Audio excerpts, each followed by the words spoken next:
नजर आता हुआ दिख रहा है। और ये कई मायनों में बेहद खास इसलिए भी है कि 22 जनवरी का वो दिन और उसके बाद आज का दिन, तो प्रधानमंत्री नरेंद्र मोदी ने वो करके दिखाया है जो कोई नहीं कर पाया। और उसके बाद से आज का क्षण भी इसलिए महत्वपूर्ण हो जाता है। और ये वही अयोध्या की जनता है जो यहाँ पर व्याकुल थी प्रधानमंत्री नरेंद्र मोदी को एक उनकी झलक पाने के लिए। और रामलला के दर्शन के बाद अब जब प्रधानमंत्री नरेंद्र मोदी इस रोड शो में आगे बढ़ते हुए नजर आ रहे हैं तो साफ तौर पर यह काफ़ी महत्वपूर्ण नजर आता है। और आप जनसैलाब देख रहे हैं किस तरह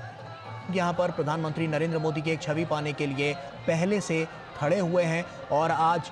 आपको बता दें कि ये काफ़ी महत्वपूर्ण ये पूरा क्षण हो जाता है क्योंकि ये कई मायनों में बेहद खास है। साथ ही साथ आप देख सकते हैं मुख्यमंत्री योगी आदित्यनाथ भी यहाँ पर मौजूद हैं और ये रोड शो बस अभी यहाँ से इसकी शुरुआत होने वाली है। और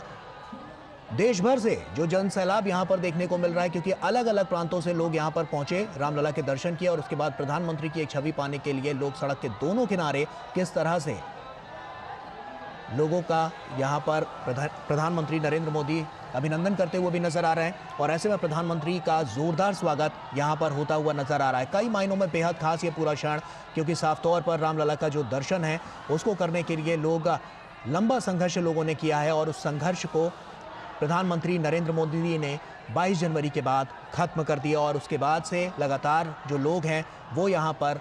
दर्शन करते हुए नजर आए हैं। एक अनुमानित आंकड़ा जो कि था कि 2 लाख से ज़्यादा लोग प्रतिदिन यहाँ पर दर्शन करते हुए नजर आए। और ये आंकड़े अपने आप में बहुत कुछ कहते हैं अयोध्या के लिए, अयोध्या वासियों के लिए और यहाँ के लोगों के लिए, यहाँ के विकास के लिए बहुत बड़ी गाथा प्रधानमंत्री नरेंद्र मोदी ने लिखी है। और ये जनसैलाब उसी की वानगी है कि प्रधानमंत्री नरेंद्र मोदी जब यहाँ पर पहुंचे तो आप देखिए सड़क के दोनों किनारे किस तरह से लोग यहाँ पर प्रधानमंत्री की एक छवि पाने के लिए, उनका धन्यवाद करने के लिए, उनका जोरदार स्वागत करने के लिए यहाँ पर पहले से मौजूद हैं। ये वो तस्वीर है जिसने इतिहास बनाया है, ये वो तस्वीर है जिसने लोगों को रामलला से मिलाया है, ये वो तस्वीर है जिसने लोगों को रामलला जिनका लोग इंतजार कर रहे थे उससे मिलवाने में बहुत बड़ी भूमिका अदा की है। तो कहीं ना कहीं हम कह सकते हैं कि आज का दिन बेहद महत्वपूर्ण ये क्षण क्योंकि प्रधानमंत्री नरेंद्र मोदी जब यहाँ पर पहुंचे तो लोग किस तरह से यहाँ पर उनका स्वागत करते हुए नजर आ रहे हैं ये इन तस्वीरों के जरिए आप देख और समझ सकते हैं।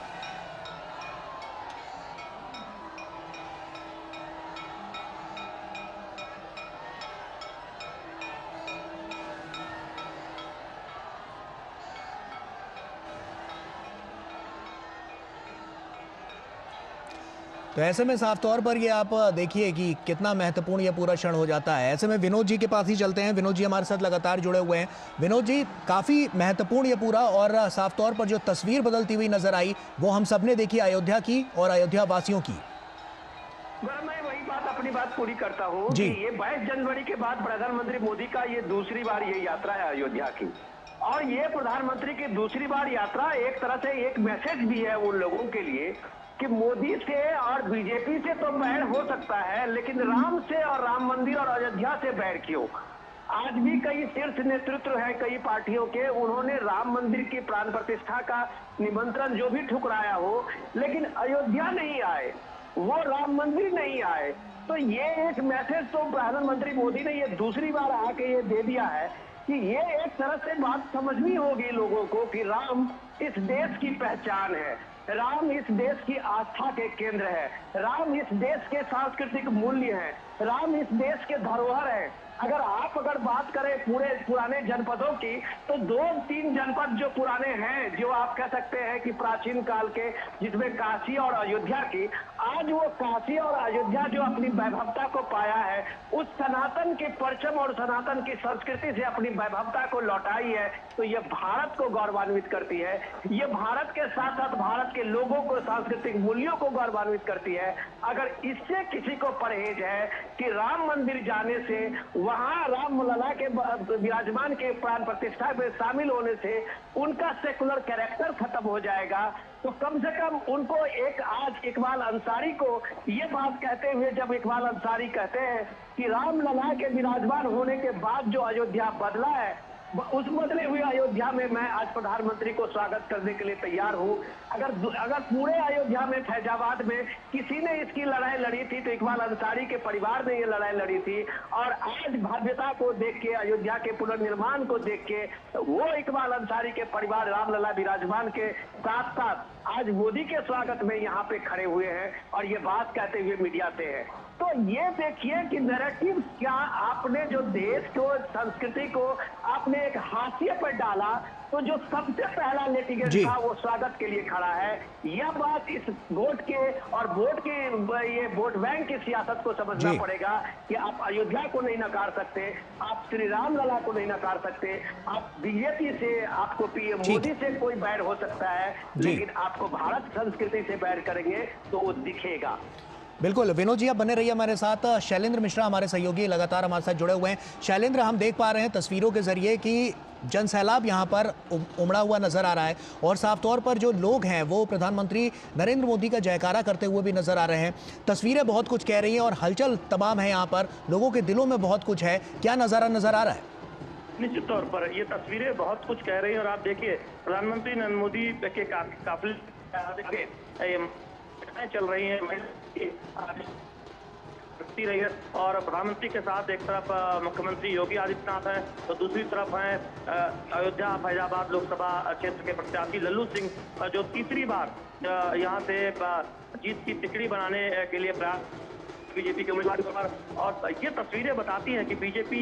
कितनी प्रसन्नचित हुई होगी जब इन तस्वीरों में दोनों तरफ न केवल बीजेपी कार्यकर्ता बल्कि अयोध्या की आम जनता और यहाँ पर दर्शन के लिए आए हुए लोग जो दोपहर में कह रहे थे कि जैसे ही उन्हें पता चला कि प्रधानमंत्री नरेंद्र मोदी आने वाले हैं दर्शन के लिए, रोड शो करेंगे, वो रुक गए। तो ये दिखाता है कि प्रधानमंत्री नरेंद्र मोदी के प्रति कितना प्रेम है आम लोगों में, जो इस बदली हुई अयोध्या के जरिए प्रदर्शित हो रहा है, जो इस भव्य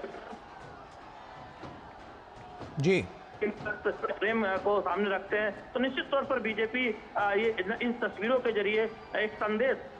भी दे रही है कि देखिए प्रधानमंत्री नरेंद्र मोदी 22 जनवरी में जब प्राण प्रतिष्ठा के बाद अब अयोध्या आए हैं, रामलला के दर्शन के बाद जनता से रोड शो के जरिए मुखातिब हो रहे हैं और दूसरी तरफ तमाम वो दल हैं, उनके जो शीर्ष नेता हैं वो अयोध्या आने से बचते रहे हैं। तो ये एक बहुत बड़ा एक तरह का संदेश भी है कि देखिए तमाम जो इंडी गठबंधन के नेता हैं आखिर वो कोई अयोध्या नहीं आते। और दूसरी बात यह है कि हम जानते हैं कि अयोध्या और उसके आसपास की जो सीटें हैं, बगल में गोंडा है, अंबेडकर नगर है, बस्ती है, बाराबंकी है, इन सीटों पर भी देखें तो निश्चित तौर पर एक तरह से बीजेपी का 2014 से आप प्रदर्शन देखें तो बहुत शानदार रहा है। अंबेडकर नगर को छोड़कर आप देखें तो बीजेपी के खाते में सीटें आती रही हैं। तो बीजेपी जरूर चाहेगी कि अवध और पूर्वांचल के इस मुहाने की सीट से एक संदेश जाए और उसका जो बीजेपी का जो प्रदर्शन है 80 की 80 सीटें उत्तर प्रदेश में बीजेपी जीतने की कोशिश कर रही है, उस और बीजेपी आगे बढ़े। तो निश्चित तौर पर अगले चरणों के लिए ये बहुत महत्वपूर्ण एक रोड शो जो आज हम अयोध्या में देख रहे हैं, जिसमें सड़कों के दोनों तरफ फूल वर्षा हो रही है। अलग अलग जगह पर हम देख रहे हैं कि तमाम कलाकार अयोध्या की संस्कृति का प्रदर्शन करते हुए, अयोध्या की कला का प्रदर्शन करते हुए, तो ये अपने आप में दर्शाता है कि कितनी उत्साहित है अयोध्या की जनता प्रधानमंत्री नरेंद्र मोदी को देखने के लिए अपने बीच आकर। और ये संकेत भी है कि प्रधानमंत्री नरेंद्र मोदी ऐसे ही दुनिया के सबसे लोकप्रिय नेता के तौर पर नहीं जाने जाते और जिस विरासत के साथ विकास की चर्चा होती है उसके के तौर पर जाना जाता है। अयोध्या उसके सबसे बड़े उदाहरण के तौर पर देखा जाता है, जहां 500 वर्षों का विवाद खत्म होकर प्रधानमंत्री नरेंद्र मोदी की अगुवाई में वो तमाम चुनौतियां पार करते हुए आज हम भव्य राम मंदिर का निर्माण होता हुआ देख रहे हैं। और रामलला की प्राण प्रतिष्ठा के बाद एक भव्य माहौल जिसमें हमने देखा है कि दुनिया भर में एक बड़े धार्मिक बीजेपी का यह दावा है कि आने वाले समय में जल्दी एक सबसे बड़े धार्मिक केंद्र के तौर पर अयोध्या स्थापित होगी और उसके संकेत हर दिन आने वाले यात्रियों से, हर दिन आने वाले दर्शनार्थियों से मिल रहा है। लेकिन आप तस्वीरें देख रहे हैं, एक तरफ लल्लू सिंह है, बीजेपी प्रत्याशी है, तो दूसरी तरफ मुख्यमंत्री योगी प्रधानमंत्री नरेंद्र मोदी जनता का अभिवादन स्वीकार करते हुए, जनता प्रधानमंत्री नरेंद्र मोदी के नारे लगाते हुए। तो ये भव्य तस्वीरें हैं अयोध्या से, हमने देखा था 22 जनवरी को भव्य तस्वीरें, और आज ये अयोध्या उत्साह से लबरेज नजर आ रही है, उस रोमांच से लबरेज नजर आ रही है। शैलेंद्र, आसपास के इलाके जो हम जिसकी बात अभी आप कर रहे थे, कुछ जिलों का आपने जिक्र भी किया, वहां पर कितना बड़ा प्रभाव अब की बार के लोकसभा के चुनाव में पड़ने वाला है राम मंदिर बनने के बाद से, क्या नजर आ रहा है? देखिए, निश्चित तौर पर अयोध्या में राम मंदिर एक आस्था का विषय रहा और बीजेपी लगातार ये कहती रही कि ये उसका एक संकल्प है कि अयोध्या में भव्य राम मंदिर बने। और जब ये कहती थी कि मंदिर वही बनाएंगे तो विपक्ष ये कहता था कि मंदिर लेकिन तारीख नहीं बताएंगे। और अब हम जानते हैं के पास हुई है कि वो जो कहती है उन वादों को, उन संकल्पों को पूरा करने के लिए 100% प्रयास करती है। आप बगल में गोंडा सीट देख लीजिए, जहां से कीर्तिवर्धन सिंह बीजेपी के सांसद है, फिर से बीजेपी ने उम्मीदवार बनाया है। वो लगातार अगर आप देखें 2019 और 2014 के चुनाव बीजेपी से जीत चुके हैं। उस सीट पर बीजेपी को लगता है कि बहुत फर्क होगा। और केवल आप अयोध्या और उसके आसपास की सीटें नहीं, इस पूरे रोड शो का या फिर अयोध्या में रामलला की प्राण प्रतिष्ठा के बाद हमने देखा है कि वो एक माहौल बना है पूरे देश में, जिसमें बीजेपी ये संदेश दे रही है कि देखिए, बीजेपी प्रधानमंत्री नरेंद्र मोदी की अगुवाई में अपने विरासत को संजोते हुए विकास की ओर आगे बढ़ती है। काशी विश्वनाथ में हमने देखा कि कॉरिडोर का जिस तरह से पुनर्निर्माण हुआ, तमाम हमने धार्मिक स्थलों के पर वहां आधारभूत ढांचे में बेहतरीन विकास होते हुए देखा है। तो वो एक संकेत है कि हम अपनी विरासत को, अपनी कला को, अपनी संस्कृति को संजोते हुए उसे आगे बढ़ाते हुए विकास की ओर आगे बढ़ रहे हैं। और अयोध्या तो विकास के लिए चर्चा में है। हमने तमाम लोगों से बात की कि अयोध्या में मुद्दा क्या है, तो उन्होंने सिर्फ कहा कि अयोध्या में सिर्फ एक ही मुद्दा है कि रामलला की प्राण प्रतिष्ठा के बाद यहाँ पर कितना और कितना तेजी से विकास हो रहा है। जो बदली हुई अयोध्या दिखाई देती है, उससे अयोध्या ही नहीं, आसपास के तमाम जिले, वहाँ एक सीधा एक तरह से संदेश जाता है। क्योंकि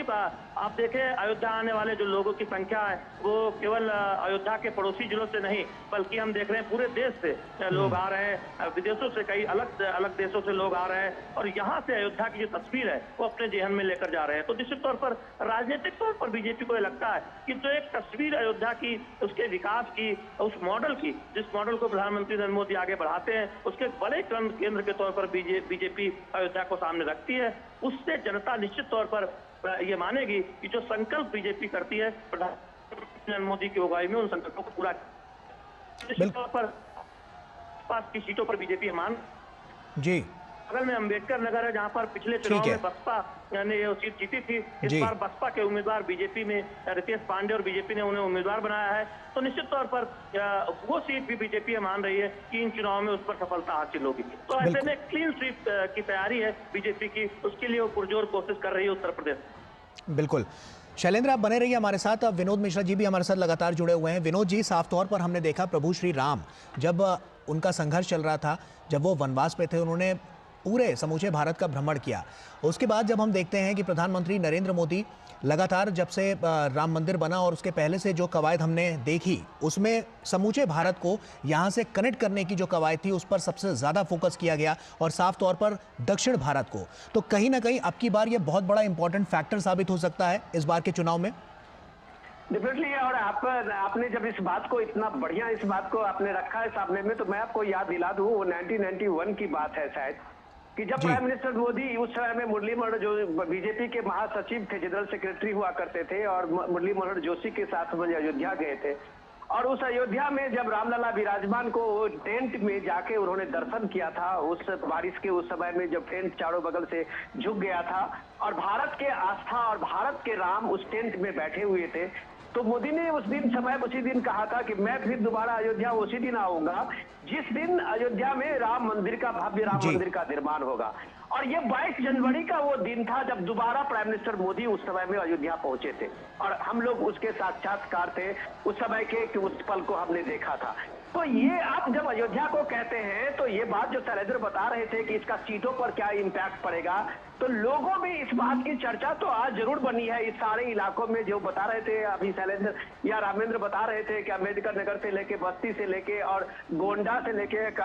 उन सारे इलाकों में नहीं, मैं तो आपको कह रहा हूं, उसके साथ साथ पूरे अवध रीजन में, उस रीजन में आप इतना तो लोग जरूर पूछेंगे कि अयोध्या में आपको विवादित जो आप सो कॉल्ड कहते हैं उनसे प्रॉब्लम थी, अयोध्या से क्या प्रॉब्लम थी? अयोध्या के विकास की धारा को एक तरह से वहां पे रोक दिया गया और अयोध्या तंग गलियों में एक सिमट के एक छोटा सा वो टापू यूपी में बन गया था। न कोई यहाँ कोई इंडस्ट्री थी, न कोई चहल पहल थी, वही साधु संतों का डेरा था, कुछ महंतों का आवास था जब हम लोग अयोध्या आज से 15-20 साल पहले जाते थे। और आज अयोध्या की जो भव्यता आई है, तो मैं एक फॉरेन जर्नल पढ़ रहा था, उसमें वो बता रहे थे कि भारत ने कैसे आज दुनिया को, अगर आप मक्का और वेटिकन सिटी की बात करते हैं पूरी दुनिया में एक आस्था का केंद्र बनता है और दुनिया भर के टूरिस्ट वहां पहुंचे हैं। तो भारत के लिए वो गौरव आज अयोध्या बनी है और भारत का वो गौरव आज रामलला विराजमान के प्राण प्रतिष्ठा के बाद बना है। जहां वो ये बात कहते हैं, फॉरेन जर्नल में वो बताता था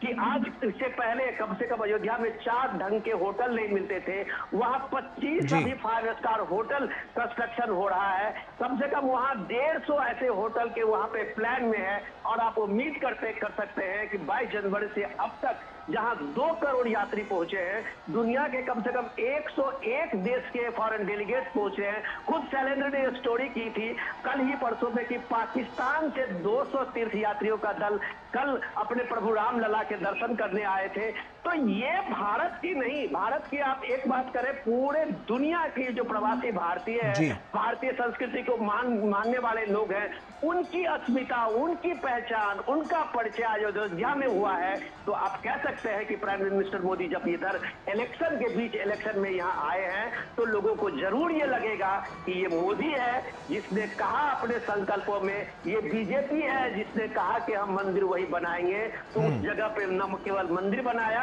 प्राण प्रतिष्ठा भी करके दिखाया है। ये जो बीजेपी का अपना संकल्प है, यह बात कम से कम इस रोड शो में देखता है। और जब इस रोड शो में आप लोगों की भीड़ देखते हैं, लोगों की ये ललक देखते हैं, तो आपका लगता होगा कि बीजेपी की संकल्पों को लेके लोगों में एक विश्वास है। जो मोदी कहता है वो मोदी करता है। बिल्कुल विनोद जी, लोगों का भी ये मानना था कि जब राम जी आएंगे तो वो सारे कष्ट दूर कर जाएंगे और यही कहीं ना कहीं यहाँ हो रहा है, क्योंकि अयोध्या को 22 जनवरी से पहले अगर हम देखें और उसके बाद 22 जनवरी के बाद हम देखें तो एक बड़ा परिवर्तन नजर आया है लोगों की जिंदगी में, लोगों की आय में, और साफ तौर पर अर्थव्यवस्था की दृष्टि से भी हम देखें तो उत्तर प्रदेश को बढ़ाने में आज के समय में एक बहुत बड़ा फैक्टर ये साबित होता हुआ नजर आ रहा है।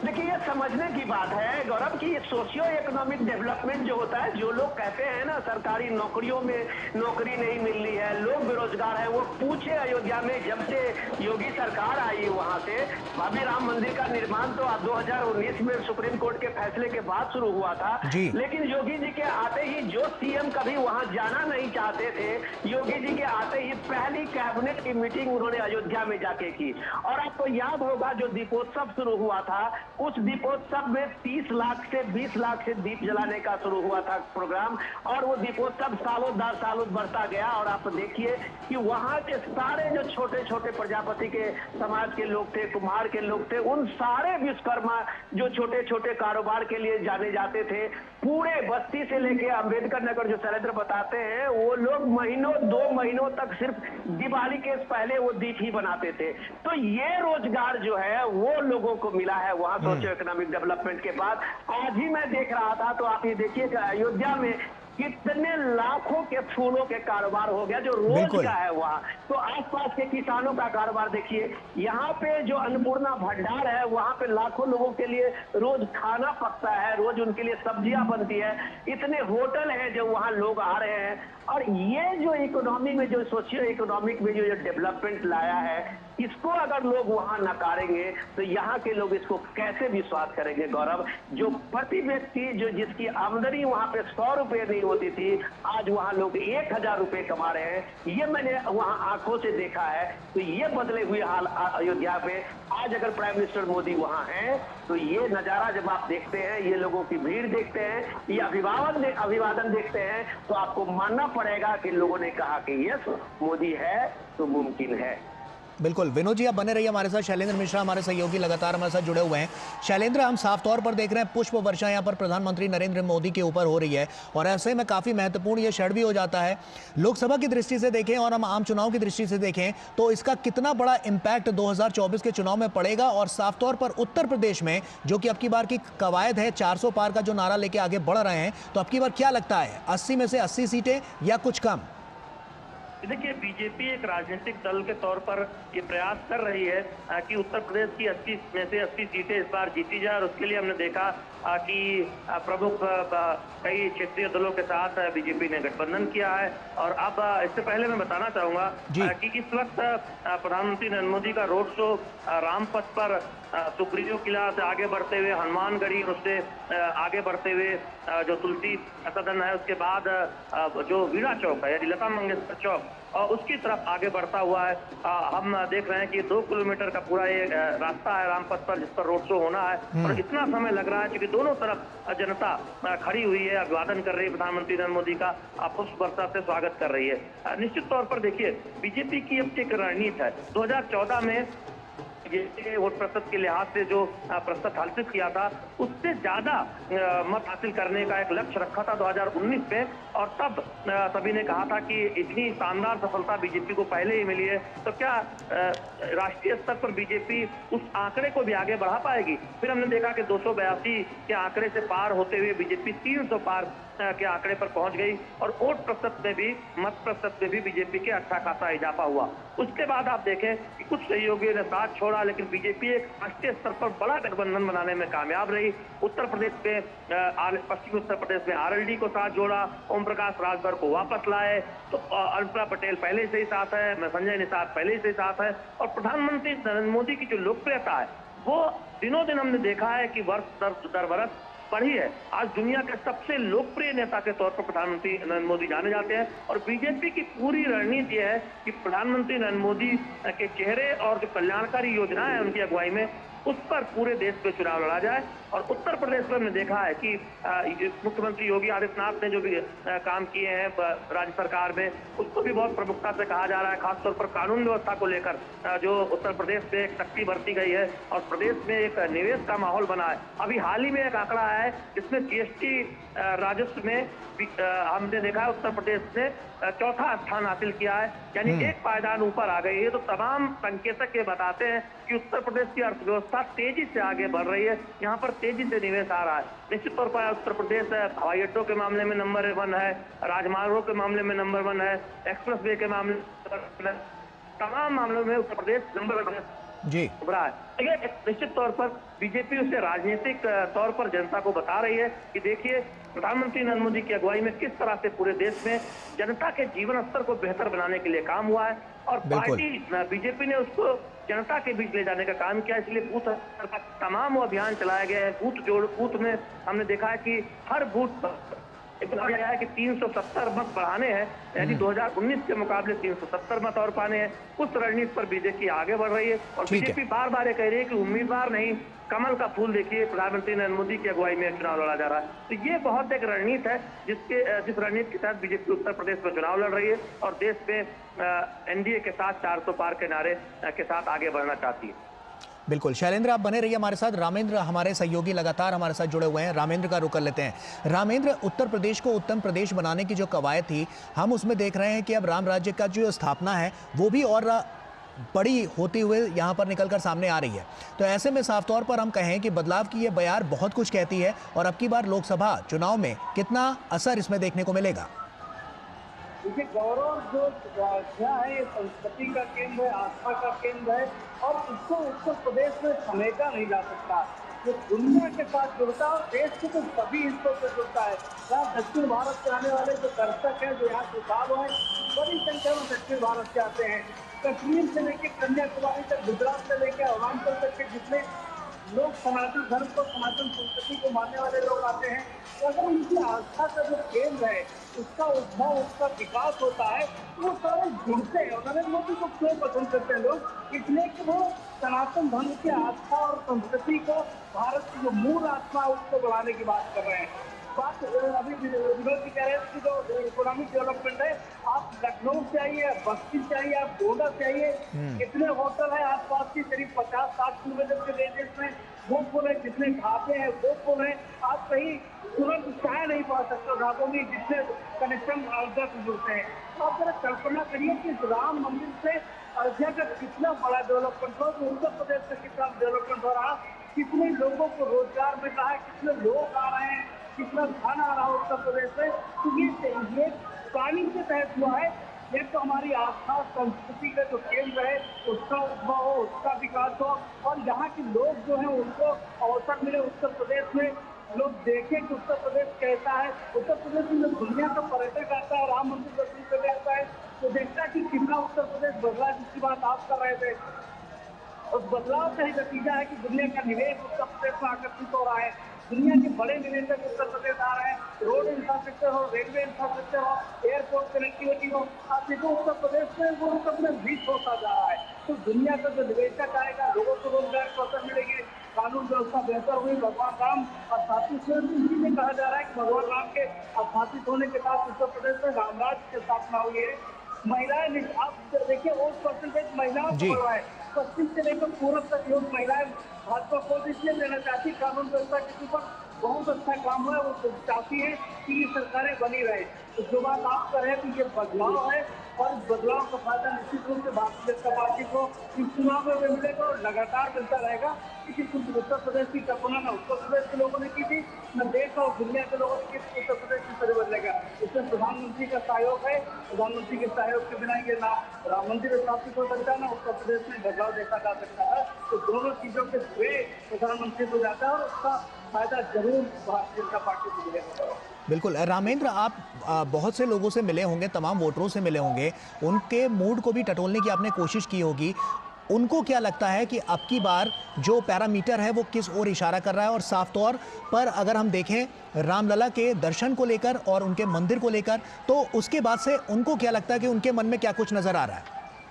और देखिए पूरा चुनाव उत्तर प्रदेश में दो जगह बटा है। एक से एक जो बाकी रहे वो चाहते हैं कि ये चुनाव जातियों में बच जाए तो उनका एडवांटेज हो। लेकिन आप कल्पना करोगे कि लोग प्रत्याशी का चेहरा नहीं देख रहे हैं। कल रोड शो में कानपुर से आज अयोध्या है और दोनों जगह की स्थिति है कि लोग कहते हैं कि मोदी को वोट दे रहे हैं। यानी कोई जात नहीं, कोई धर्म नहीं, डेवलपमेंट का जो विजन है, जो उन्होंने संस्कृति को खड़ा करने की बात कही है, लोगों का गौरव बढ़ा। जिसके बाद विनोद जी कह रहे थे लोग आत्मसम्मान जो उनका कमजोर हुआ था वो बढ़ा है। उनको लगता है कि हम भारत के नागरिक हैं, भारत के जो आस्था है, जो संस्कृति है, उनको किस तरह भारतीय जनता पार्टी और प्रधानमंत्री नरेंद्र मोदी के नेतृत्व में बढ़ाया गया, किस तरीके से हम अपनी आस्था का सम्मान कर पा रहे हैं, हमारी आस्था से कोई खिलवाड़ नहीं कर पा रहा है। यही अयोध्या की गौरव, उसका नाम नहीं लेना चाहती थी राजनीति, यही राम था जिनको काल्पनिक बताया जाता था, वो भी दौर हम लोगों ने देखा है। तो जो पराभव का दौर था, अब वैभव का दौर जो आया है, वो बदलाव उत्तर प्रदेश में और पूरे देश में। मैं फिर कह रहा हूँ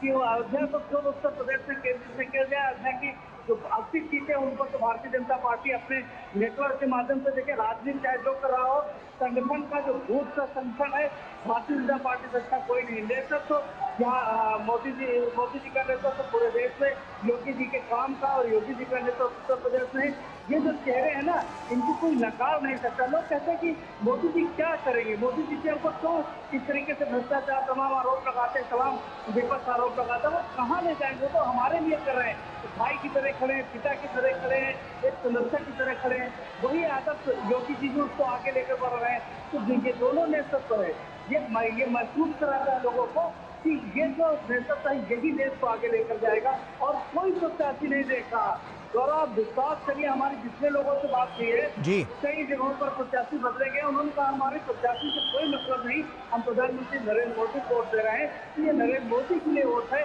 इसमें कुछ भी हो सकता है। जो उन्होंने नारा दिया है वो भी संभव हो सकता है, इसमें कोई दो राय नहीं करो। बिल्कुल रामेंद्र, आप बने रहिए हमारे साथ। विनोद मिश्रा जी लगातार हमारे साथ जुड़े हुए हैं। विनोद जी का ही रुख करता हूं। विनोद जी, हमने देखा कि लगातार जो कवायद बीते 10 सालों में देखने को मिली है, लेकिन उसके बाद साफ तौर पर 2019 से लेकर 2024 का जो सफर है उसने तमाम कीर्तिमान हासिल किए हैं। चाहे हम बात समूचे पूरे भारत की कर लें और उसके अलावा सिर्फ अगर हम उत्तर प्रदेश को लेकर चलें तो यहाँ भी हमने देखा है कि तमाम ऐसी योजनाएं, ऐसी परियोजनाएं चलाई गई जिससे लोगों को लाभ मिला, और सबसे बड़ा फैक्टर तो ये राम मंदिर ही साबित हुआ। गौरव, आज हम लोग अगर ये दिव्य और भव्य, ये अलौकिक अयोध्या का ही आज हम लोग कुछ चर्चा करें तो हम लोग, मैं समझता हूँ कि लोगों को भी आज ललक अयोध्या को ही देखने के लिए होगा। जब वो लोग आज इस भव्य रोड शो का अभी अपने घरों में बैठे होंगे और इस भव्यता को एक बार फिर 22 जनवरी के बाद निहार रहे होंगे। तो ये मैं आपको इसलिए बताना चाह रहा था, जो रामेंद्र अभी सोशियो इकोनॉमिक और जो सामाजिक समता समाज की बात कर रहे थे, तो अब अयोध्या आए हुए, राम मंदिर आए हुए जो लोग नैरेटिव दे रहे थे कि इसमें जो है दलितों को नहीं बुलाया गया, यहाँ पे आदिवासी को नहीं बुलाया गया, खुद प्रेसिडेंट जो राष्ट्रपति मुर्मू थी उनको नहीं बुलाया गया, और जब प्रेसिडेंट अभी पिछले हफ्ते जो वहाँ आई थी और भव्य रामलला के विराजमान की उस राम मंदिर में दर्शन की थी, तो ये सवाल तो अब उन लोगों से बनता था कि अब आप क्यों नहीं आए। उससे भी अलग बात है कि जब आप देखते हैं कि एक बार आके वो देखे राम मंदिर की उस भव्यता को और उस भव्यता में सामाजिक सरोकार को और उस सामाजिक समावेश को जो राम के उस द्वापर के युग में था, जो राम के जो अपने दोस्त और अपने भक्त में थे, वहां पे कोई न जात थी, न पात थी, न कोई ऊंचा था, न छोटा था, उसमें केवट भी था, माझी भी थी, सबरी भी थी। वो सारे समाज आपको अयोध्या के रामलला विराजमान के उस प्रांगण में मिलेंगे, जहां माता सबरी मिलेंगे, वहां निषाद मिलेंगे, वहां वो जो भी आप ये देखेंगे कि सुग्रीव मिलेंगे। वो सारे जो सामाजिक कल्पना को अब द्वापर में इस बात को राम एक अपनी को स्थापित किए थे राम राज्य में, वो पूरे राम राज के उस वैभव को आप अयोध्या में रामलला के उस मंदिर में आप देखेंगे। तो ये भव्यता को, ये सारे चीजों को जब आप वहां जाएंगे तो आपका वो नैरेटिव फेल हो जाएगा कि अयोध्या में अमिताभ बच्चन आए, अंबानी आए, अडानी आए, ऐश्वर्या राय नाच रही थी। तो कम से कम जब आप ऐसे नैरेटिव देते हैं इस भव्यता के को लेके, तो शायद आप पे लोग मजाक कर रहे होंगे। ये बात राहुल गांधी को समझनी चाहिए। राहुल गांधी को ये भी समझनी चाहिए कि यही अयोध्या है जहां राजीव गांधी 1985 में अपने ये पहली बार वहां से अयोध्या से अपने प्रचार अभियान की शुरुआत की थी। तो वो जो कांग्रेस थी, आज उस कांग्रेस को क्या हो गया है, जो हर बात में वो सेकुलरिज्म देखने की बात करता है, वोट बैंक देखने की बात करती है, और वो कांग्रेस आज राम मंदिर प्राण प्रतिष्ठा में आमंत्रण निमंत्रण मिलने के बाद भी उसको ठुकराती है। तो लोग पूछेंगे कि मोदी से आपका विरोध हो सकता है, बीजेपी से विरोध हो सकता है, राम से आपको बैर क्यों है, जो इस देश की परंपरा की, इस देश की संस्कृति की एक पहचान है, और वो हमारे मर्यादा पुरुषोत्तम राम है। तो ये चीजें पॉलिटिक्स में जब आप इस बात को नैरेटिव में लाएंगे तो इसको लोग रिएक्ट करेंगे, और ये रिएक्शन जो है कम से कम आपको देखना होगा कि यूपी नहीं पूरे भारत के लोगों में कई पीढ़ियां खप गई थी इस रामलला विराजमान की पुनर्स्थापना के लिए, इस राम मंदिर के पुनर्स्थापना के लिए, और लोगों ने अपने पैसे से, अपने चंदे से इस भव्य राम मंदिर का निर्माण किया है। सरकारी सहयोग सिर्फ इंफ्रास्ट्रक्चर है, जो अयोध्या धाम रेलवे स्टेशन की बात हो, या महर्षि वाल्मीकि एयरपोर्ट की बात हो, या जो इंफ्रास्ट्रक्चर आप देख रहे हैं रामपथ की बात हो, ये यूपी सरकारें और मोदी सरकारों की तरफ से हुई है। बाकी राम मंदिर का एक एक पैसा यहाँ के लोगों ने अपनी मेहनत, अपनी शारीरिक श्रम, अपनी क्षमता से दान देके इस मंदिर की भव्यता को लौटाया है। तो ये मंदिर समाज का है, ये मंदिर उस पुरुषत्व का है जो 500 साल तक अपनी कई पीढ़ियों को खो दिया था, और उसकी भव्यता लौटी है। आज उसके बीच में जब नरेंद्र मोदी है, तो उस भव्यता के स्वागत में जो लोगों की कतारें आप देख रहे हैं, हुजूम चलते हुए देख रहे हैं, तो ये एक गौरव, एक पहचान भारत की जुड़ी है, जो प्रभु राम नहीं, मर्यादा पुरुषोत्तम राम से जो उनकी संस्कृति का लगाव है, और वो संस्कृति की पहचान है, वो धरोहर उनको मिला है। तो विकास के साथ विरासत जो प्राइम मिनिस्टर मोदी का स्लोगन है, तो लोग चाहे वो बनारस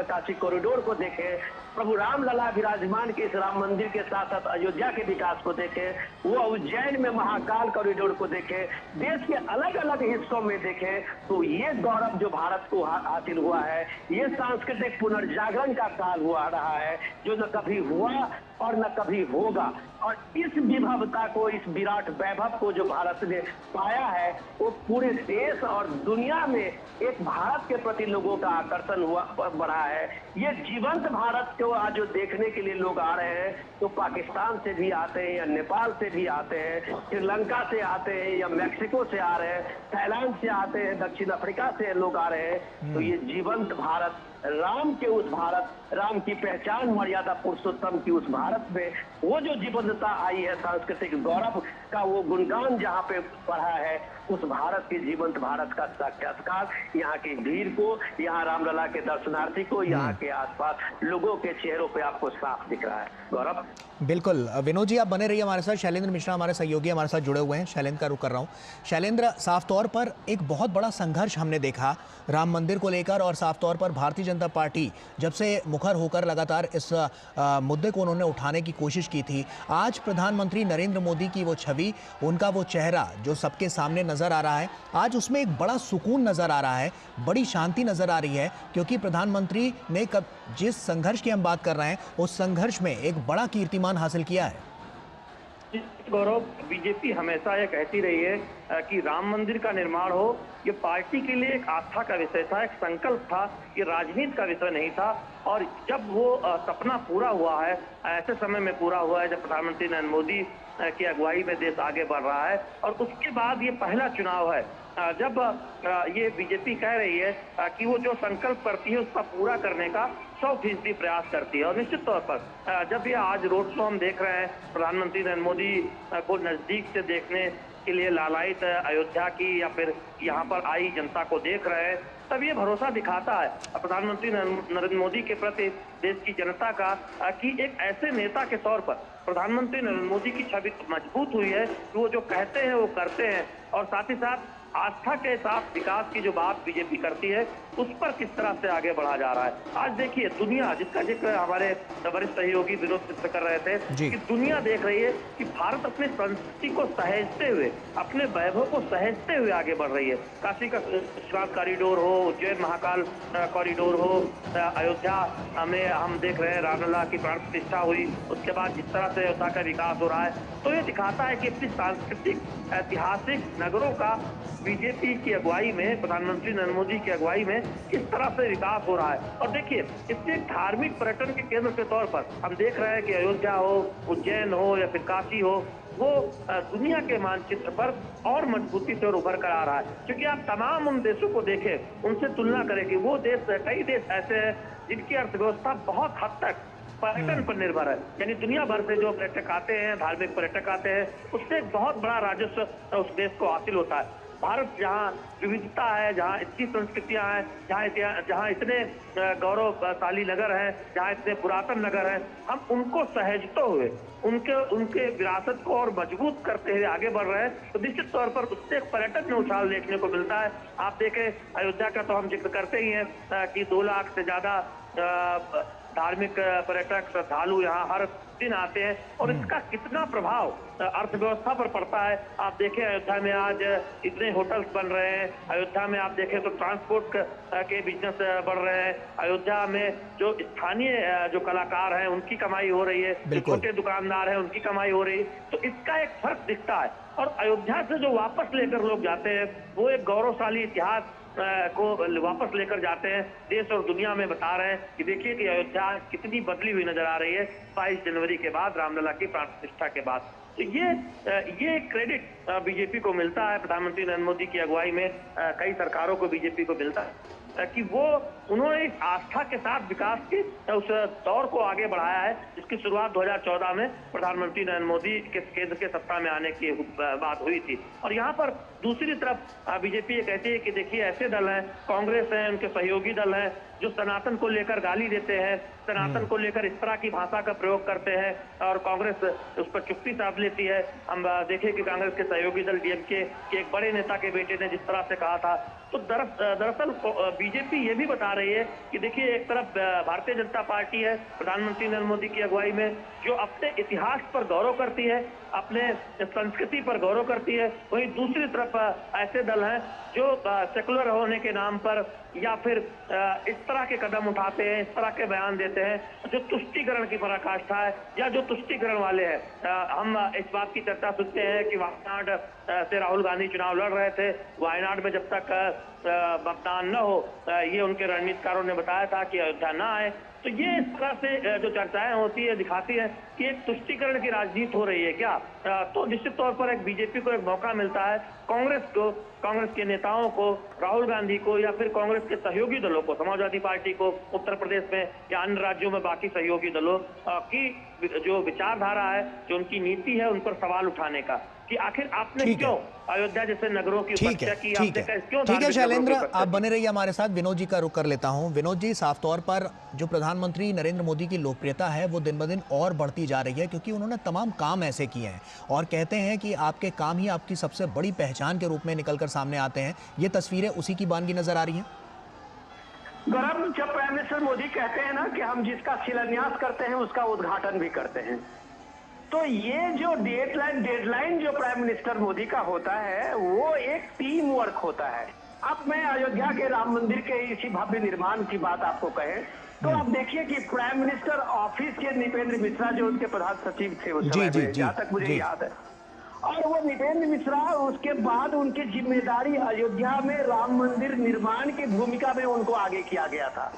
क्योंकि वो जो डेडलाइन था प्राइम मिनिस्टर के शिलान्यास करने के बाद उद्घाटन का, वो इसको इंश्योर करना था। और ये देखिए कि पूरा वो देख रेख, पूरा चाहे वो पैसा ट्रस्ट का था, पूरा लोगों का पैसा सब कुछ खर्चा हुआ था, लेकिन वो पूरे देख रेख, पूरे जिम्मेदारी जो है प्राइम मिनिस्टर ऑफिस के, वो जो ये थे नृपेंद्र मिश्रा, उनके नेतृत्व में ये सारी चीजें वहां पे तैयार, कंस्ट्रक्शन से लेके सारे निर्माण की भव्यता लौट रही थी। तो ये मैं कह रहा हूं कि ये प्राइम मिनिस्टर मोदी का पर्सनल कनेक्शन होता है। यहाँ देश के जितने भी आप इंफ्रास्ट्रक्चर देख रहे हैं इस तरह के, उसमें प्राइम मिनिस्टर मोदी का एक पर्सनल कनेक्शन होता है, जिस कनेक्शन से वो रोज डे बाय डे का डेवलपमेंट लेते हुए उसकी सारी बाधाओं को दूर करते हुए इस भव्यता को लाते हैं। आपको लगता नहीं है इस भव्य राम मंदिर के सामने में कितनी मुश्किलें थी? चारों बगल के वो तंग गलियां और गलियों के आसपास वो छोटी छोटी दुकानें, वो छोटे छोटे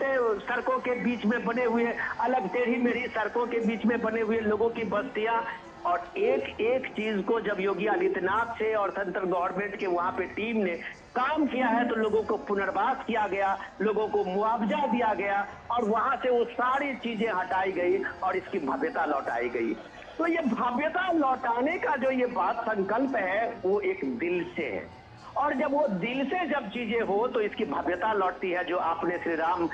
लला के विराजमान की उस प्राण प्रतिष्ठा में देखा, आपने उस भव्यता को काशी विश्वनाथ कॉरिडोर में देखा कि कितनी मुश्किलों से गंगा जी के सामने से काशी विश्वनाथ को गेट को लाने में क्या क्या मुश्किलें नहीं आई, कितने विरोध हुए। खुद शंकराचार्य जो वहां पे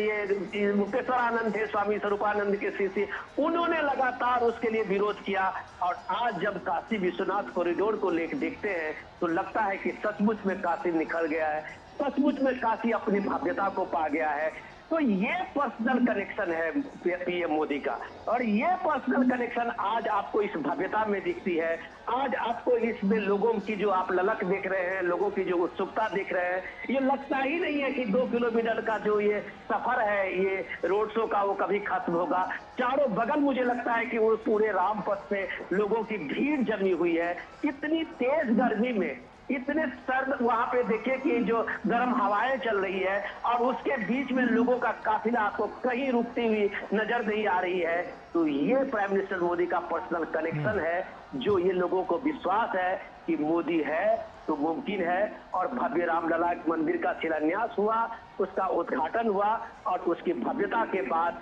आज करोड़ों करोड़ लोग दर्शन करने अयोध्या पहुंच रहे हैं। ये भव्यता की गारंटी सिर्फ मोदी दे सकते हैं इस दौर में। गौरव। बिल्कुल विनोद जी, पीके मिश्रा जी का आपने जिक्र किया था, मैं आपसे ये समझना चाहता हूं, क्योंकि हमने देखा एक रिकॉर्ड इसमें यहाँ पर जो लगातार चीज़ें देखी गई वो कहीं ना कहीं बहुत महत्वपूर्ण रही हैं। तो ऐसे में आपसे ये समझना चाहूँगा इसमें कितना बड़ा हम रोल इसमें अदा करते हुए इनको देख सकते हैं, और किस तरह से उन्होंने जो इस बदलाव की बयार के साफ तौर पर साक्षी बने हैं वो कितनी महत्वपूर्ण जिम्मेदारी थी। तो डेफिनेटली मैं आप ये देखिए कि वो एक प्रोफेशनल टीम वर्क के साथ साथ एक उस तरह से एक आस्था और विश्वास संस्कृति के को लेके जिस आदमी में, जिस टीम में एक वो जुड़ाव रहा हो, वही ये इतने कम टाइम में इस चीज की भव्यता को लौटा सकता है। तो मैं आपको कह सकता हूँ कि नृपेंद्र मिश्रा की वो पूरी टीम हो, या रामलला विराजमान, श्री रामलला विराजमान तीर्थ क्षेत्र ट्रस्ट के लोग हो, टीम हो, उन सारे लोगों ने जो एक तरह के अभियान को, संकल्प को लिया था, और योगी आदित्यनाथ की तो टीम हो चीफ मिनिस्टर की, तो ये एक लगता था कि एक टीम किया हुआ है। और हम लोग जब जाते थे इस कंस्ट्रक्शन के दौर में, डीडी न्यूज ने कई स्पेशल स्टोरी की है अलग अलग टाइम में, और हम लोगों ने देखा है कि इस विरासत को, जो विकास के साथ विरासत को संभालने की बात अगर आप कहते हैं तो आपको अयोध्या में दिखेगी। जो उस चीज आप अगर कहते हैं विकास के साथ साथ वो बहती हुई सरयू की वो धारा, जो सरयू आपको भव्यता अपनी दिखते हुए लोग वहां जाएंगे तो इठलाते हुए सरयू को दिखेंगे, तो वहां रामलला के पथ से, राम पथ से गुजरते हुए लोग जाएंगे, तो शायद इस टीम की जो वो मेहनत है, उस टीम की जो वो डेडिकेशन है, उस टीम का जो एक लगाव है और जो पीएम मोदी का संकल्प है, उसने अयोध्या की इस भव्यता को लौटाया है। गौरव। बिल्कुल विनोद जी, आप जुड़े रहिए हमारे साथ। शैलेंद्र का रुख कर लेते हैं। शैलेंद्र, साफ तौर पर हम कह सकते हैं, क्योंकि रोजगार की दृष्टि से देखें तो यहाँ पर बहुत महत्वपूर्ण कदम उठाए गए हैं और जो आने वाले कल के लिए भी बहुत महत्वपूर्ण साबित होंगे। तो ऐसे में अब की बार का जो चुनाव है वो अब की बार कैसे इसकी दिशा और दशा तय करता हुआ नजर आएगा? देखिए, अयोध्या और उसके आसपास की अगर सीटों की हम बात करें, जहां पर आज अयोध्या में रोड शो हो रहा है, तो निश्चित तौर पर इसकी चर्चा करना लाजमी है। वहां पर सिर्फ एक मुद्दा है, वो मुद्दा यह है कि प्रधानमंत्री नरेंद्र मोदी की अगुवाई में कितनी तेजी से अयोध्या बदली है, दुनिया के सबसे बड़े धार्मिक पर्यटन के केंद्र के तौर पर उभर रही है रामलला की प्राण प्रतिष्ठा के बाद। लोग उसी की चर्चा करते हैं। तो आप समझ सकते हैं कि अयोध्या से जो संदेश है वो कितनी दूर तक जा रहा है, क्योंकि अयोध्या में आने वाले जो धार्मिक पर्यटक हैं, जो श्रद्धालु हैं, वो सिर्फ अयोध्या नहीं, अवध नहीं, उत्तर प्रदेश नहीं, पूरे देश से आते हैं। तो निश्चित तौर पर वो एक यहाँ से एक अनुभव लेकर जा रहे हैं, यहाँ से एक अपना एहसास लेकर जा रहे हैं, अपनी समझ लेकर जा रहे हैं। वो एक बीजेपी के लिहाज से आप देखें तो बीजेपी का ये भरोसा मजबूत होता है कि प्रधानमंत्री नरेंद्र मोदी की अगुवाई में तमाम वो काम हुए हैं जो कल्पनीय है, जिनका वर्षों से इंतजार था, जिनका दशकों से इंतजार था, उन कार्यों को करने में बीजेपी सफल हुई है। हमने आज बात की एक पंजाब से आए एक समूह से, उन्होंने कहा कि अनुच्छेद 370 खत्म हुआ है। अनुच्छेद 370 कश्मीर में रद्द करने का काम मोदी सरकार ने किया है। वो उन उपलब्धियों का जिक्र कर रहे थे और ये कह रहे थे कि प्रधानमंत्री नरेंद्र मोदी की अगुवाई में तमाम ऐसे ऐतिहासिक बदलाव हुए हैं जिनकी कल्पना भी उन्होंने नहीं की थी। तो इस तरह के एक बदलाव के साक्षी के तौर पर हम देख रहे हैं कि तमाम लोग ये महसूस कर रहे हैं कि प्रधानमंत्री नरेंद्र मोदी के रूप में एक मजबूत नेतृत्व मिला है, जिसकी वजह से भारत की आज दुनिया में साख बढ़ी है। तो ये सब मुद्दे हम देख रहे हैं कि उभर कर आ रहे हैं। इस तरह के मुद्दे आमतौर पर चुनाव में भारत की साख कैसी है, कितनी बढ़ रही है, ये इस बार के चुनाव में हम नया फैक्टर देख रहे हैं कि लोग उसकी चर्चा कर रहे हैं। इसकी चर्चा से दिल्ली में किसी बड़े रेस्टोरेंट में बैठकर कुछ एलीट वर्ग में नहीं हो रही है, अयोध्या में हो रही है, गोरखपुर में हो रही है, गोंडा के किसी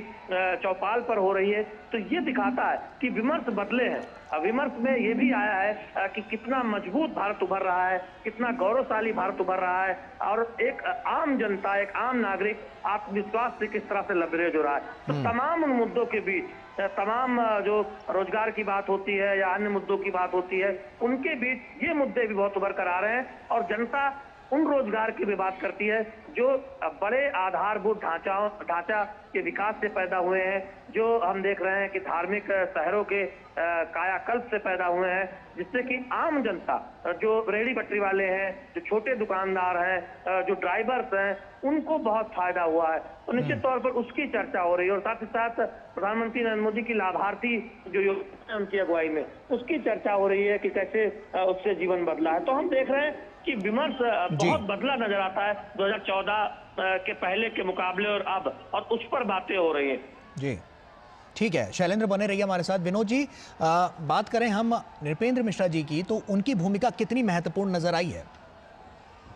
नहीं, मैं वही चर्चा कर रहा था आपके साथ में कि देखिए कि ये टीम वर्क है और टीम वर्क में जब वो एक लीडरशिप लेने वाला बंदा, एक प्रोफेशनल टीम वर्क से जब से ही वो पीएमओ से गए थे और पीएमओ से जाके जब उनको राम मंदिर निर्माण के उस कंस्ट्रक्शन वर्क के सारे जिम्मेदारी उनको दी गई थी, तो ये बात समझ में लोगों की आ गई थी कि इसमें कोई इफ एंड बट नहीं है। ये तय सीमा है कि पीएम ने शिलान्यास जिस दिन किया था उसी दिन ये तय हो गया था कि इसका उद्घाटन उसी पीरियड में, उसी टाइम से होना है और वो हुआ। तो ये आपको बताता है कि इसमें उनका एक प्रोफेशनलिज्म जो है, उसके साथ में जो उनका डेडिकेशन है, इंटीग्रिटी है अपने नेतृत्व को लेके और वो अपने कमांडर को लेके, वो उसको करते हुए जब एक सेनापति वहां पे पूरा करता है तो डेफिनेटली उसको क्रेडिट तो जाता है। रही बात, मैं दूसरी बात कर रहा था कि मैं इसमें थोड़ी चर्चा जो शैलेंद्र कर रहे थे उसकी बात आगे बढ़ाता हूँ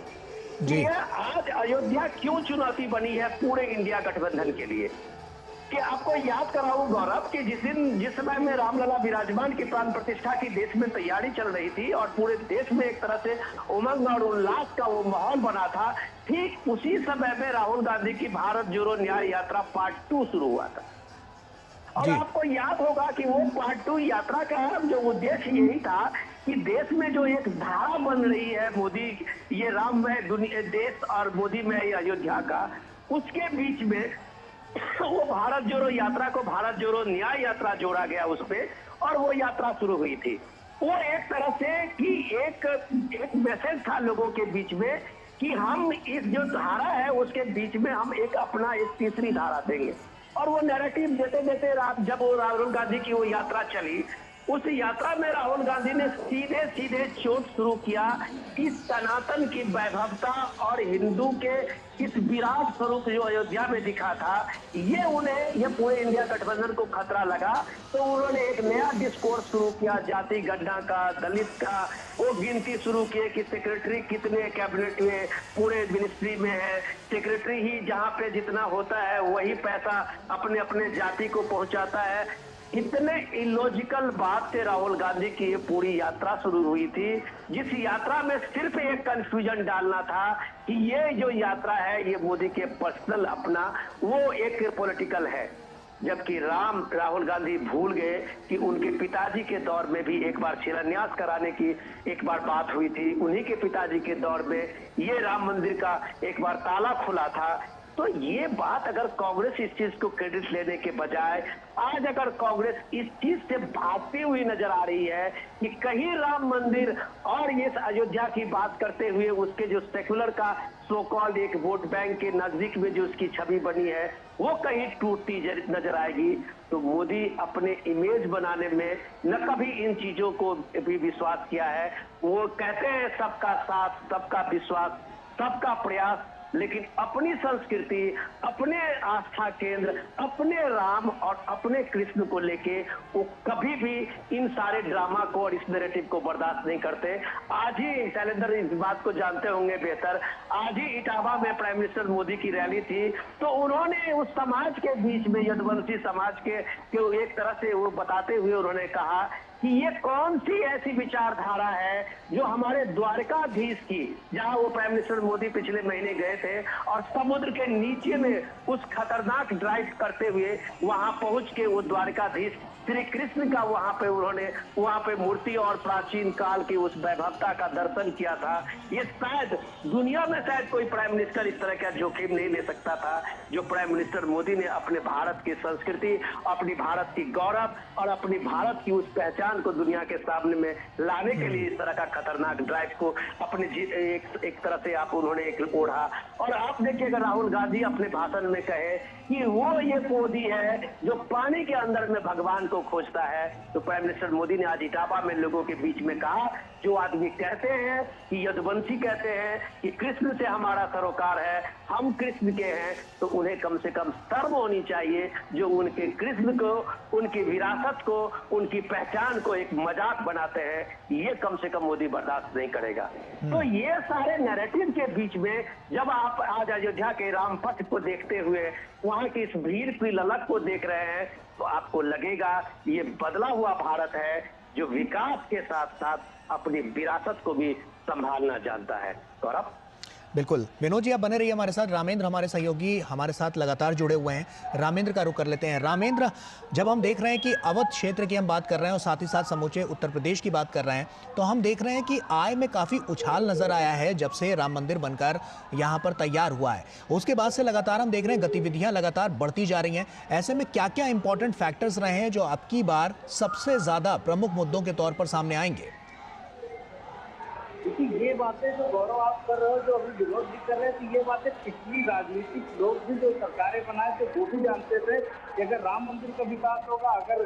काशी का विकास होगा, तो बड़ा जो पर्यटन हब है, जो जिसको कहते हैं कि आध्यात्मिक पर्यटन हब, जो पूरे देश को कनेक्ट करता है, दुनिया से कनेक्ट करता है। एयरपोर्ट जो अयोध्या में बना है, वहाँ कोई फ्लाइट खाली नहीं आती है, यानी देश और दुनिया से लोग आ रहे हैं। तो जाहिर है कि उसका डेवलपमेंट तो होना था, लेकिन जो देश में गौरव आक्रांता है उनको भी पता था अगर सांस्कृतिक केंद्र, संस्कृति के केंद्र हैं, अगर ये स्थापित रहेंगे तो भारत को शायद तोड़ा नहीं जा सकता। ये केंद्र ही पूरे भारत को एक सूत्र में जोड़ते हैं। और भारत की जो पिछली राजनीति वो भी ये जानती थी कि अगर संस्कृति के केंद्र खड़े रहे, अगर काशी खड़ी रही, अगर उज्जैन खड़ा रहा, अगर अयोध्या खड़ी रही, अगर मां विंध्यवासिनी का धाम खड़ा रहा, तो फिर इसको तोड़ पाना मुश्किल है। इसलिए उन्होंने कभी इसको सृजनात्मक रूप से लिया नहीं। वो कतई नहीं चाहते थे कि काशी में भव्य गीता मंदिर बने, वो नहीं चाहते थे कि आस्था अध्यात्म के केंद्र और भारत की जो मूल आत्मा है जहाँ राम बसते हैं। राम का मतलब ही है कि राम सबरी के पास गए, जिसकी बात विनोद जी कह रहे थे। राम ने एक एक व्यक्ति को जो किनारे खड़ा था उसको जोड़ा। उन्होंने 4 वीरों के साथ रावण जैसी बड़ी सेना पर चढ़ाई की। तो अगर राम खड़े हो जाते हैं, अगर अयोध्या में राम तो बनते हैं, अयोध्या का राम मंदिर बन जाता है, ये संस्कृत का केंद्र खड़ा होता है, तो पूरा देश एक सूत्र पर जुड़ता है। ये भारत की पिछली राजनीति जानती थी, राजनीति को जानते थे, इसलिए उन्होंने राम को नकारा, इसलिए उन्होंने अयोध्या को किनारे रखा कि अयोध्या में किसी भी तरीके से राम मंदिर न बनने पाए। वो जानते थे ये वैभव, ये गौरव जैसे भारत के नागरिक में वापस आएगा वो हमको छोड़ देगा। क्योंकि हम जो तुष्टीकरण की राजनीति कर रहे हैं, जो कुछ लोगों की राजनीति कर रहे हैं, जब हम कहते हैं कि संसाधनों पर पहला हक इनका है, ये नहीं चलेगा। और क्योंकि उनकी राजनीति उसी के सहारे चल रही थी, इसलिए वो कतई नहीं चाहते थे कि भारत में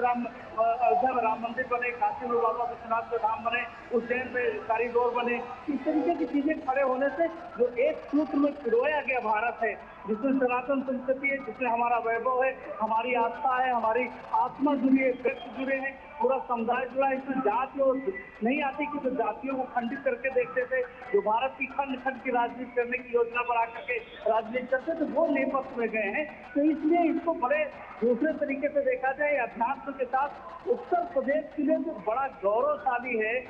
जो मंदिर बना है राम मंदिर, इसके साथ जो इंफ्रास्ट्रक्चर का डेवलपमेंट हुआ, देखिए जितनी सड़कें अयोध्या में आने वाली है, शानदार सड़कें बनी, रेलवे इंफ्रास्ट्रक्चर हुआ, हवाई अड्डे बने हैं, तो दुनिया की पूंजी आ रही है। अब आप अगर किसी अयोध्यावासी से कहो कि आप 25,000 की 50,000 की नौकरी दिल्ली करने जाओगे तो मना कर देगा। इसलिए उसको पता है कि हम उससे ज्यादा यहाँ घर में बैठकर अपने परिवार के बीच पैदा कर रहे हैं और अपने लोगों के बीच है। तो ये बदला है गौरव उत्तर प्रदेश में, और इस बदलाव का इम्पैक्ट पूरे उत्तर प्रदेश में दिख रहा है। ऐसा नहीं कि अयोध्या से आने वाला अभी सब्जियां आएंगी तीखों टूरिस्ट के लिए लखीमपुर जाएगा, अयोध्या आने वाला काशी जाता है, अयोध्या वाला आने वाला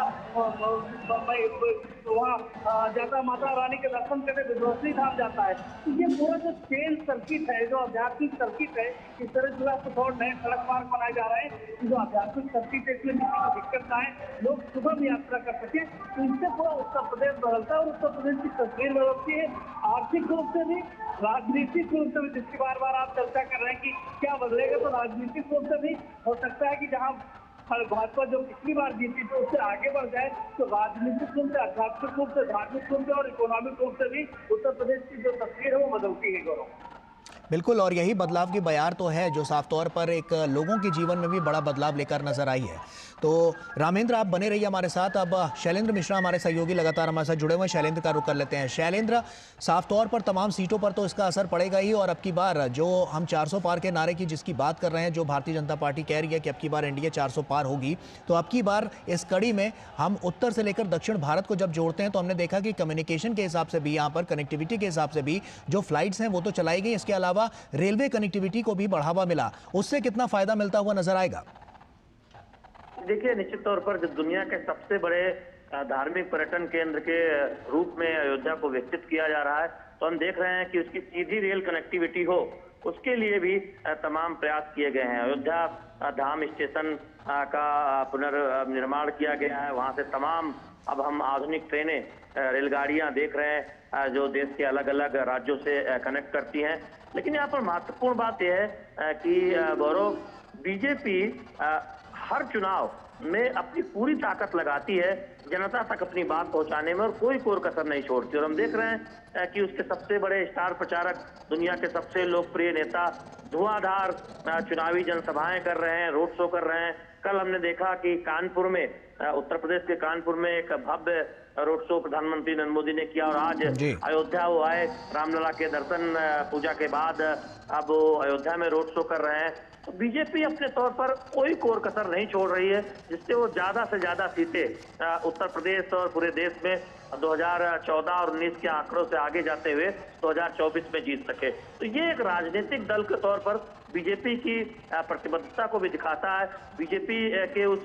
पूरे संगठन की क्षमता को दिखाता है, जहां पर राष्ट्रीय स्तर के नेता से लेकर बूथ स्तर और पन्ना प्रमुख तक उनकी एक जिम्मेदारी होती है और वो पूरे 100% अपने काम को पूरा करने के तौर पर आगे बढ़ते हैं। और लोकतंत्र में ये किसी राजनीतिक दल की एक खूबसूरती है कि वो अपने टारगेट की ओर आगे बढ़ता है और तमाम सहयोग उसे हासिल होता है बूथ संगठन के लोगों का, और जनता उन उम्मीदों को पूरा होता हुआ देखती है जो राजनीतिक दल एक वादे के तौर पर करता है। तो निश्चित तौर पर बीजेपी की एक बहुत बड़ी ताकत बनकर ये उभरा है, जिसमें हम प्रधानमंत्री नरेंद्र मोदी की लोकप्रियता और उनकी अगुवाई में जो अभूतपूर्व काम हुए हैं, उससे एक बड़ा समर्थक वर्ग, एक बड़ा वोट बैंक जो बीजेपी का कोर वोट नहीं होता था, वो जुड़ा है। प्रधानमंत्री अक्सर ये कहते हैं कि सबका साथ, सबका विकास और सबका विश्वास, उसके साथ बीजेपी आगे बढ़ रही है। और यही हम देख रहे हैं कि उत्तर पूर्व हो, पहले हम उत्तर भारत की पार्टी के तौर पर या फिर गुजरात में देखें तो बीजेपी को एक मजबूत राजनीतिक दल के तौर पर देखते थे, लेकिन 2014 के बाद हमने देखा है कि उत्तर पूर्व हो, पश्चिम भारत हो, उत्तर भारत हो, और अब इन चुनावों में दक्षिण भारत में भी बीजेपी ये उम्मीद कर रही है कि केरल हो या फिर तमिलनाडु हो, इन राज्यों में भी बीजेपी 2019 के मुकाबले बेहतर प्रदर्शन करेगी, तेलंगाना हो या फिर आंध्र प्रदेश हो या उड़ीसा जैसे राज्य हो। तो ये दिखाता है कि कैसे बीजेपी एक राजनीतिक दल के तौर पर जनता का भरोसा चुनाव दर चुनाव, विधानसभा जहां पर चुनाव हो रहे हैं, हासिल करती जा रही है। और पिछले 2 चुनावों से वो अपने आंकड़ों पर आगे बढ़ी है, मतदान प्रतिशत के लिहाज से भी उसने ज्यादा मत हासिल किए हैं और 2024 में एक नए आंकड़े के साथ, एक नए मतदान प्रतिशत के लक्ष्य के साथ जनता के बीच जा रही है और पूरे मनोयोग से, पूरी ताकत से, पूरी प्रतिबद्धता से जनता के प्रति उसके कार्यकर्ताओं के समर्पण से वो आगे बढ़ने की कोशिश कर रही है, जनता तक अपनी बात पहुंचा रही है। तो निश्चित तौर पर ये संदेश अयोध्या से भी जाता है कि आस्था के साथ विकास का जो संदेश बीजेपी देखती है, उसके सबसे बड़े केंद्र के तौर पर इस वक्त अयोध्या को देखा जाता है और जहां पर आज प्रधानमंत्री नरेंद्र मोदी रोड शो कर रहे हैं। तो ये बहुत महत्वपूर्ण है। जीत, किसी सीट पर जीत हासिल होना या कहीं किसी सीट पर पूरे प्रयास के बाद हार जाना, ये राजनीति में, चुनावी राजनीति में लगा रहता है, लेकिन जो संदेश अयोध्या की धरती से बीजेपी दे रही है वो बहुत महत्वपूर्ण है बीजेपी के एक राजनीतिक दल के तौर पर जनता के लिए कि देखिए, हम पूरी प्रतिबद्धता से प्रधानमंत्री नरेंद्र मोदी की अगुवाई में देश को आगे ले जाने के लिए काम कर रहे हैं और आपके समर्थन और आपके साथ की जरूरत है। तो ये एक संदेश देने की कोशिश बीजेपी कर रहे हैं और यही वजह है कि एक नए नारे और नए लक्ष्य के साथ बीजेपी इस बार 2024 के चुनाव में सामने है, जिसमें उसने 400 पार का नारा दिया है, जिसमें उसने मतदान प्रतिशत को 50% बीजेपी के पक्ष में, एनडीए के पक्ष में ले जाने का प्रयास करने की बात कही है, जिसमें पन्ना प्रमुख और बूथ अध्यक्षों को ये एक लक्ष्य दिया गया है कि वो हर बूथ पर 370 वोट कम से कम ज्यादा हासिल करें और अपने जो आदर्श है पंडित श्यामा प्रसाद मुखर्जी जिन्होंने 370 हटाने की बात कही थी और अब प्रधानमंत्री नरेंद्र मोदी की अगुवाई में वो काम हुआ है, तो उनको एक तरह से श्रद्धांजलि के तौर पर वो सीट उतने मत हर बूथ पर ज्यादा दिए जाए। तो ये दिखाता है कि नए नए संगठन में, नए नए विचारों पर,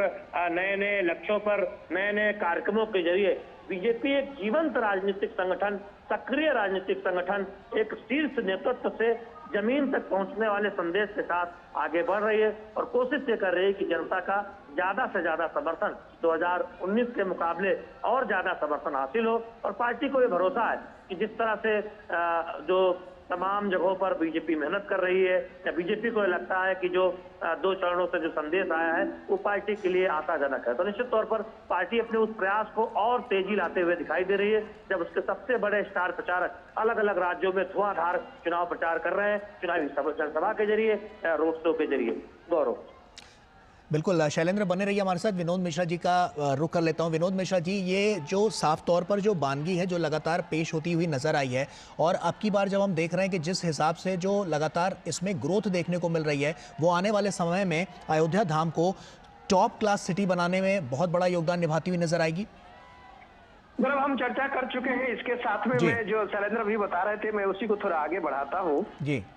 कि देखिए, जब 2014 में प्राइम मिनिस्टर मोदी नॉमिनेशन करने के लिए बनारस पहुंचे थे तो शायद लोगों को याद नहीं होगा कि उन्होंने कहा था कि मां गंगा ने बुलाया है। आपको याद होगा शायद जी। तो प्राइम मिनिस्टर मोदी ने नामांकन से पहले जब प्राइम मिनिस्टर मोदी जब पूजा करने गए थे काशी विश्वनाथ के दरबार में और लोगों ने पूछा, पत्रकारों ने वहां, तो उन्होंने कहा कि मैं मां गंगा ने मुझे बुलाया है, मैं इसलिए आया हूँ। उस चीज को शायद समझने में हम लोगों ने बहुत गहराई से इस बात को नहीं समझा कि मां गंगा ने मोदी को क्यों बुलाया है। तो ये बात साफ है कि अगर मुझे याद करें आप, तो 1901 में आप एक ऐतिहासिक ये दस्तावेज है जो पहली बार जब महात्मा गांधी बनारस में और काशी में विश्वनाथ मंदिर के दर्शन करने पहुंचे थे और वो उन्होंने जो गंदगी देखी थी वहां की, उस गंदगी देख के वो इतने एक तरह से कुपित हुए और एक तरह से इतना उनको अपने आप पे और इस देश की इस व्यवस्था पे ये लगा, तो उन्होंने कहा था कि अगर हम अपने तीर्थ स्थलों को, हम अपने सांस्कृतिक जो हमारा एक पहचान है उसको, उसकी भव्यता नहीं दे पाए तो हमें स्वराज मांगने का कोई अधिकार नहीं है। ये महात्मा गांधी के वर्ड है। और जो महात्मा गांधी के उस नाम को अपने इस पे लगाए हुए, टाइटल में लगाए हुए अपने को सेकुलर बताते हैं और इस सेकुलर बनने के उसमें उन्होंने विश्वनाथ को छोड़ा, अयोध्या को छोड़ा, मथुरा को छोड़ा, सारी जगह को छोड़ते चले गए। उन्हें इस बात को पता होनी चाहिए कि गांधी अपने ग्राम स्वराज, अपने स्वराज में जो देश की आजादी के लिए वो लड़ रहे थे, तो उसके साथ में उनका संकल्प एक अपने धार्मिक और सांस्कृतिक केंद्र भी था। गांधी जब ये कहते थे कि मुझे सनातनी होने का गर्व है, तो फिर आज जब ये सनातन परंपरा और सनातन को कोसते जो अपनी राजनीति करते हैं, तो कांग्रेस को कम से कम एक बात, एक शब्द राहुल गांधी का आना चाहिए था। मैं उससे अलग बात कहता हूं कि जब वो बात मोदी कह रहे थे कि हम मां गंगा ने बुलाया है, और उसकी बात आप देखिए कि वहां स्वच्छता की जो मुहिम चली, नमामि गंगे का अभियान चला, जब आप कानपुर में कल हम लोगों ने देखा था प्राइम मिनिस्टर मोदी के इसी रोड शो में, उसकी कानपुर की इस भव्यता की गवाही देते हुए जब लाख लोग सड़क पे उतरे थे, तो वो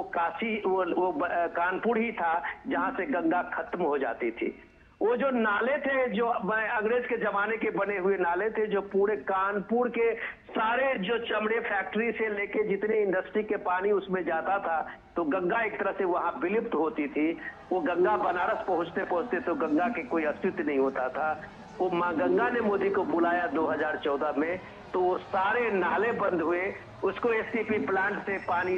का ये बना के उसको अब खेती और बाकी चीजों में यूज किया जाता है। और मां गंगा जो है वो सीधे कर्णप्रयाग से होते हुए बनारस तक पहुंचती है, आगे जाती है। तो ये जो वैभवता है वो सिर्फ सांस्कृतिक मूल्यों का नहीं है, यह समझने की जरूरत थी, जो अभी तक हमारे राजनीतिक शीर्ष में नेतृत्व वाले लोग समझ नहीं पाए, कि एक गंगा जब 6 स्टेट से गुजरती है तो 40 करोड़ लोगों की रोजी रोटी का साधन बनती है। 40 करोड़ लोगों का उससे एक सरोकार होता है। तो उस गंगा को, वैभवता को लौटाना था। बिल्कुल, निश्चित तौर पर, साफ तौर पर ये जो तमाम कड़ियां हैं ये जुड़ते हुए लगातार हम देख रहे हैं कि एक बड़ा मैसेज देने की कोशिश और साफ तौर पर एक बड़ी तस्वीर निकलकर सामने आएगी 2024 के इस चुनाव के बाद। बहुत बहुत शुक्रिया विनोद जी आपका, बहुत बहुत शुक्रिया हमारे दोनों सहयोगी रामेंद्र और शैलेंद्र आपका भी। तो साफ तौर पर काफी महत्वपूर्ण ये पूरा क्षण और इससे जुड़ी हुई लगातार तस्वीरें हम आपके साथ साझा कर रहे थे। मुझे और मेरी पूरी टीम को दीजिए इजाजत। आप बने रहिए डीडी न्यूज के साथ। अभी के लिए फिलहाल इतना ही। नमस्कार।